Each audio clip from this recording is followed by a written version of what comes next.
Bonjour à tous, ravi de vous retrouver dans l'invité du jour. Comment améliorer les conditions d'accueil à l'hôpital d'enfants en longue maladie? C'est pour répondre à cette question que l'association Le Fil d'Ariane est née en 2005 à Marseille. Ce sont les soignants qui signalent les situations critiques et l'association essaie d'y répondre dans l'urgence. Justement, je vous propose de détailler les actions du Fil d'Ariane avec sa présidente, Alexia Belleville. Bonjour. Bonjour. Merci d'être avec nous. Alors, certains enfants hospitalisés sont confrontés à des situations parfois très très difficiles pendant le temps de leur traitement. Et vous avez un des volets de votre action, c'est agir justement dans l'urgence. À qui vous vous adressez? Alors principalement aux enfants malades qui sont dans les services de pédiatrie de Marseille, donc à la Timone, à la Conception, à Nord, à Salvatore, à Sainte-Marguerite. Et effectivement, ces enfants vont être confrontés à la longue maladie, soit du fait d'un traitement, soit parce qu'ils ont une pathologie chronique. Par exemple, les enfants dialysés ont quand même un lien qui est de venir 3 à 4 fois par semaine à l'hôpital. On va dire que ça déséquilibre une vie. D'accord, et oui. Et vous intervenez pour des besoins très précis. Ça va être les soignants qui vont vous faire remonter une demande, un besoin. Exactement, on se rend compte que le fait d'avoir un enfant à l'hôpital va complexifier la vie, le quotidien d'une famille. C'est-à-dire au lieu de pouvoir travailler, la maman va devoir être sur l'hôpital. Les soignants, qu'est-ce qu'ils peuvent voir? Alors ils peuvent voir, j'allais dire, une maman à qui il manque des affaires pour habiller l'enfant. Ils peuvent aussi voir une maman qui a des difficultés à se nourrir ou qui fait remonter des informations comme quoi les trajets hôpital-domicile sont lourds à porter sur le plan de son budget. Donc c'est ce regard bienveillant des soignants en fait, qui nous permet d'être juste dans l'action et vraiment que ce soit des psychologues, des médecins, des infirmières, ils ont l'œil juste pour permettre à la famille, j'allais dire, de se mettre en relation avec l'association. Et c'est très concret, donc vous le disiez, ces actions-là. Et puis, c'est surtout dans l'anonymat. Ça, c'est important pour vous de garantir cette discrétion. C'est ça, c'est-à-dire qu'on ne veut pas être démonstratif dans l'aide. Donc on va laisser la famille inventer son propre projet de vie. Mais son propre projet de vie, ça va pouvoir de faire les allers-retours tous les jours et on va permettre ça. On avait un papa qui habitait Saint-Léger-les-Mélèzes, et bien rien que de lui financer son essence, ça lui a permis d'être souple et puis de pouvoir continuer à s'occuper des autres enfants et ça c'est important. Ne pas rompre ses équilibres de vie. D'accord, oui, parce que c'est des bouleversements souvent majeurs pour ces familles-là, hein, quand arrive une difficulté de santé, il y a tout qui est remis un petit peu en jeu. Et exactement, je pense que c'est un espèce de condensé de vie à un certain moment donné où on peut être confronté à des annonces dures, d'abord recevoir un traitement, signer un protocole, éventuellement avoir la vie de l'enfant qui est suspendue, on va dire, à des pourcentages et des statistiques. Et tout ça se bouscule dans la tête des parents. Et je crois que leur donner la possibilité de construire eux-mêmes, finalement, leur propre chemin pendant la maladie, sans trop déséquilibrer leur vie, c'est la garantie aussi qu'après la maladie, il y a un après la maladie et ils vont pouvoir peut-être ne pas s'écrouler pendant cette période. Alors vous fonctionnez comment justement pour le Fil d'Ariane pour apporter cette aide concrète? Comment vous faites? Alors d'abord, il y a 13 bénévoles dans l'association qui ont toutes des fonctions, j'allais dire, très différentes. Certaines assurent en fait les projets. Donc par exemple, on a un projet qui est de financer du matériel pour l'école. Parce que dans les hôpitaux, il y a des écoles. Les gens sont toujours très surpris, mais on passe le bac à l'hôpital. Et donc ces bénévoles s'occupent de fournir du matériel aux enseignants. D'accord. Et également s'occupent pour des enfants qui n'auraient pas leur matériel scolaire, de laisser la maman et d'accompagner la maman pour choisir ce matériel. Donc voilà, typiquement, on a des bénévoles qui font ça, on a des bénévoles qui sont également sur les aides d'urgence. Ça veut dire qu'une simple courrier de l'hôpital sur papier en tête déclenche en 48 heures, c'est-à-dire comme des pompiers sociaux, une aide vers la famille qui peut être soutenir de l'alimentaire, acheter des vêtements, acheter des produits d'hygiène, des couches pour les enfants, c'est que les couches sont chères par exemple. Ça peut aller très vite. L'important c'est de réagir vite parce que vous me disiez les situations peuvent vite se dégrader aussi. C'est ça. Quand on est en compétition, je donne l'exemple de la compétition et à vélo, il y a toujours un moment où on se dit tiens, le risque d'abandonner, la fatigue. Alors effectivement l'hôpital va mobiliser les familles, les obliger à se concentrer de façon aiguë, déjà sur tout ce que disent les médecins, ça peut être parfois compliqué. Et du coup, l'idée, c'est vraiment de donner un élan, comment dire, un soutien à un moment donné pour relancer en fait une mécanique. Et on voit que les familles avec beaucoup d'intensité se saisissent très fortement de cet outil qui est rapidement disponible. Et vous vous appuyez, on l'a dit aussi, sur des soignants qui sont très motivés, très impliqués la plupart du temps.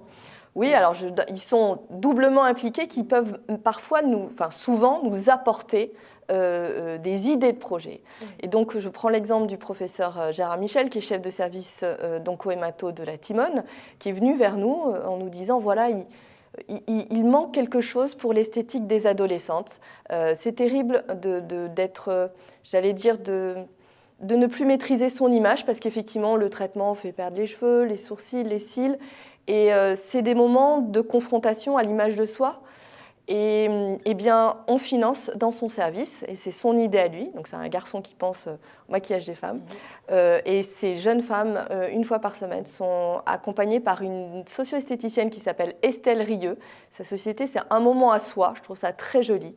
Et les garçons bénéficient de massages, et les filles peuvent bénéficier d'un choix de tissus, de couleurs, voilà, pour aider à la décision un peu pour voir comment améliorer. Ouais. C'est ça. C'est génial, oui, c'est voilà, une attention très particulière, un besoin très, très spécifique. C'est ça, et se réapproprier sa féminité. Et alors, ce projet a eu un impact merveilleux sur les papas, c'est-à-dire les papas redécouvraient aussi le plaisir de leur fille de faire attention à elle. Voilà. Ouais, c'est important. Vous travaillez voilà, sur des actions aussi sur du plus long terme, des actions, comme vous le disiez, là, qui sont tout à fait pérennes. Pour donner d'autres exemples d'actions, je pense à cette salle où vous avez permis l'équipement d'un dispositif, c'est ça qui permet de ne pas faire trop de bruit pour ces tout petits bébés qui sont en néonatologie, c'est ça? Exactement. Alors au CHU Nord, il y a une infirmière qui a conçu, enfin qui a eu l'idée et qui a remarqué qu'en fait les petits nourrissons à la naissance souffraient beaucoup des bruits parasites. Alors les bruits parasites, ça peut être les bruits des machines, ça peut aussi être le bruit des soignants, ça peut être le bruit des parents. C'est-à-dire qu'on pense que les enfants dorment parce qu'ils sont tout petits, mais non, ils sont extrêmement sensibles au bruit et on voit qui tressautent. Et là, on a financé un projet qui est des alarmes lumineuses, donc ça ne fait pas de bruit. Et quand vous allez parler trop fort, si par exemple vous, Camille, vous êtes dans la pièce, eh bien, ça va vous rendre ça va dessiner un smiley. Ah oui, et donc, on va vous demander un peu de vous taire et vous allez le comprendre de vous-même. D'accord, oui, ça c'est tout à fait important. Depuis presque 15 ans, combien d'enfants ont été aidés par l'association? À peu près 400. 400, oui, c'est considérable. Les besoins actuels, quels sont-ils? Parce que voilà, comment on peut venir vous aider justement aujourd'hui? Je crois qu'on a besoin de partager avec la société justement ce projet, de se dire tiens, il existe des endroits où on peut résoudre les accidents de vie. Et donc on apprécie beaucoup que des personnes en tant que bénévoles se proposent. On est une association intergénérationnelle, on a tous les âges. Voilà, de plus jeunes, c'est une trentaine d'années, jusqu'aux plus âgés, c'est une soixantaine d'années. Et on apprécie également que des entreprises mettent à notre disposition des compétences et elles peuvent avoir un reçu fiscal ou de la marchandise. Donc on a une pharmacie par exemple qui vient de nous donner des biberons et des tétines. Alors ça a l'air de rien, mais sur la conception, on a livré vendredi dernier 30 kits de première nécessité pour des mamans qui ont des bébés et sont en très grande précarité, voire même sont à la rue. Et c'est des situations qui n'existaient pas il y a une dizaine d'années. Donc aussi, on fait face à de nouvelles demandes parce qu'on est dans une société un peu plus fragile. Et du coup, on revendique aussi surtout que les gens viennent vers nous et on leur laisse aussi inventer leur propre projet dans l'association. Ils peuvent aussi développer des choses autour du lien. D'accord, ouais, le message est passé, oui, parce que parmi les d'autres exemples qu'on peut donner, il y a évidemment ces kits aussi que vous proposez de première nécessité. Ça va être parfois voilà, du savon, des choses très simples, mais on en a besoin. Il peut y avoir ces trousseaux de naissance. vous le disiez, des tout à fait. ateliers de peinture aussi de temps en temps que vous pouvez proposer? Alors typiquement, vous voyez cet atelier de peinture, il est venu de deux désirs, du désir d'une éducatrice, justement, de créer un moment où sa salle de jeu n'était plus une salle de jeu d'hôpital, mais un véritable atelier d'artiste. Et dans l'association, on avait une bénévole qui aimait bien la création, et donc elle est allée chercher Elisabeth Carême. Et Elisabeth a une très jolie association qui s'appelle Passeurs de couleurs. Donc le lundi, à l'hôpital, dans le service de pédiatrie multidisciplinaire de Michel Tsimaratos, eh bien, on passe la couleur, mais c'est vraiment de la vraie couleur, de l'huile. Hier, je sais que c'était de l'encre de Chine. Et vraiment, on a de la chance parce qu'on a des bénévoles qui font attention à trouver les bons intervenants et à essayer de comprendre ce projet qui est porté par Stéphanie Bruxelles, éducatrice. Et effectivement, ce n'est plus une salle de jeu, on n'est plus à l'hôpital.